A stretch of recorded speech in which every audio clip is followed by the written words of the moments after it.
What's my advice to young men seeking a woman for marriage and family? You can't eliminate the necessity of being attracted to one another. That's important. And that's mysterious. So, for example, here's a funny thing. One of the things we know that attracts people to one another is bilateral symmetry.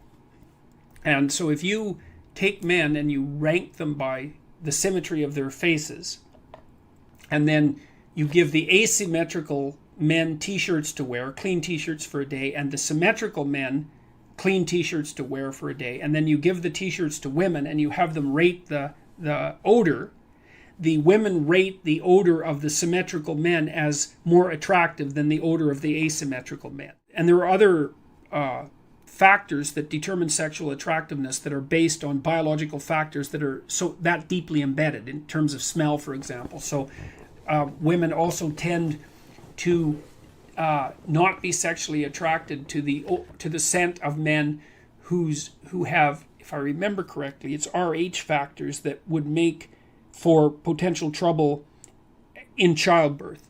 And often the reason that the women give for not preferring the scent of those men is that they smell too much like their brother. It's something like that. So there's weird, mysterious things that determine whether or not people are sexually and physically attracted to each other. And I think it's very important that that's part of a marital relationship. The next most important thing is trust, man. It's like there's no marriage that's successful without trust. You've got to tell each other the truth. And one of the reasons that Jung believed that marriage and an oath and Carl Jung as a bond was necessary, it's really wise. It's like, telling the truth to someone is no simple thing, because there's a bunch of things about all of us that are terrible and weak and reprehensible and shameful and all of those things. And they kind of have to be brought out into the open and dealt with. And you're not going to tell the truth about yourself to someone who can run away screaming when you reveal who you are. And so the marriage bond is something like, okay, here's the deal. I'm going to handcuff myself to you, and you're going to handcuff yourself to me. And then we're going to tell each other the truth, and neither of us are going to get to run away. And so once we know the truth, then we're either going to live together in mutual torment, or we're going to try to deal with that truth and straighten ourselves out jointly. And that's going to make us more powerful and more resilient and deeper and wiser as we progress together through life. And I think that's absolutely brilliant, because if you leave the back door open, man, you're going to use it, that's for sure. And the oath is there, and this was Jung's commentary on the spiritualization of the human pair bond by Christian marriage, for example, which emphasized, what would you call it, the subordination of both members of the marital union to a higher order personality that was embodied in the figure of the Logos.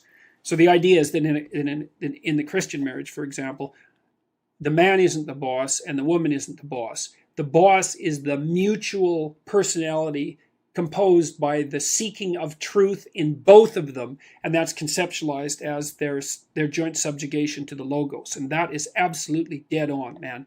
It's like the ruler of your marital life should be your vow to tell each other the truth. Because like in hard times during your life, when you've done something stupid and idiotic that might take you down, and you don't have anybody that you can turn to, if you have a partner that you can trust, you can go say, hey, I made a big financial mistake, man, and it's really torturing me, and I feel like a complete idiot, and it's really dangerous. And the person there is going to help you figure out what to do about it. And they're going to know that when they make a stupid mistake, and they're bloody well going to, that they can come and talk to you, and that you guys are going to work your way through it. And that's a big deal. And there's a couple of things our culture gets really wrong. And one is it devalues marriage. That's really a very bad idea, because marriage is like a third of your life, and maybe more. And kids are a third of your life. And your life outside of marriage and kids is a third of your life, approximately speaking. And to miss any of that is a massive, massive mistake. Now, having said that, I will also say that for some people, missing one or more of those is necessary because they have a reason. Maybe they're brilliantly creative artists and they need to devote themselves entirely to their career, or they're outstanding in some way, and so they can justify the sacrifice of one part of that triad of being to another part. But generally speaking, it's a very dangerous thing, and it it shouldn't be done. And also kids get an absolutely terrible rap, because kids are delightful. If they're well behaved, one of the chapters in my new book is called Don't Let Your Children Do Anything That Makes You Dislike Them. And you can do that, especially if you discuss it thoroughly with your spouse, the person that's helping you discipline the kids.